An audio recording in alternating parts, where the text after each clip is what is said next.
You wouldn't wish the pain that we go through on your worst enemy. It's just the worst pain that you can ever imagine. You cannot move, you're struggling for breath, you're struggling to talk. Sickle cell disorder is an inherited blood condition which affects approximately 15,000 people in the UK. If your heritage is Black African, African Caribbean, Middle Eastern, Mediterranean, then sickle cell predominantly affects you. It's a disorder of the haemoglobin, and the haemoglobin carries oxygen all round your body. The usual or the normal red blood cell is round, it's soft, it's spongy. When oxygen gets taken out of it, it changes shape. You have a sickle shape like a crescent moon, and when they sickle, they become rigid. The veins get blocked with sickled red blood cells. There gets to be a pain in that area.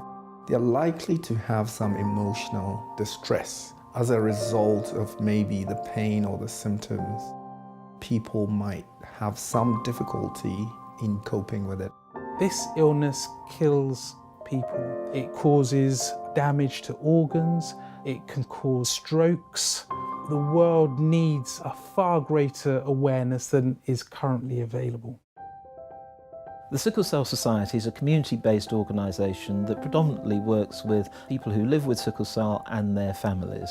We want to ensure the best available access and treatment for their condition. The work with NICE was intended to have clearer standards about how people are treated when they arrive in the accident emergency. In 2016, we worked to introduce automated red blood cell exchange. It can take many hours for a doctor to sit there with the manual exchange transfusion. With the automated exchange transfusion, the machine does it routinely. The complications that arise is reduced. NICE believe that over £13 million worth of savings are generated by this new system. During my pregnancy, I remember one of the consultants telling me, "Are you sure, Mum, do you want to go ahead with this?" And I said, "Oh, sure, I'm not going to terminate my unborn child." And the consultant said, "You need to think twice because it's going to have a massive impact in your life."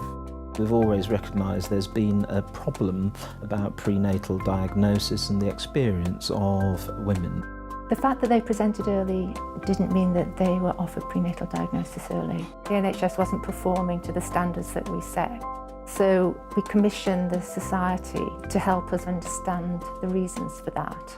We've rewritten our guidelines on counselling and prenatal diagnosis, and we produced a variety of education resources. Breaking Down Barriers is another initiative that's being developed to reach out to those communities living with sickle cell who are not as well served, particularly the French-speaking communities, Portuguese and Brazilian communities.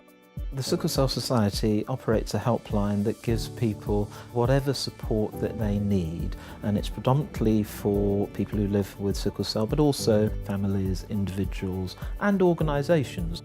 The Society has set up a mentoring scheme in the London Borough of Hackney for young people with sickle cell. They identify peer mentors who can really help them develop their skills, understand their illness, particularly around things like education and accessing college. And that has worked fantastically well. They've given me so many opportunities. If ever I do need anything as well, I know that they're always there. Even when you have sickle cell, you can still achieve, you can still succeed.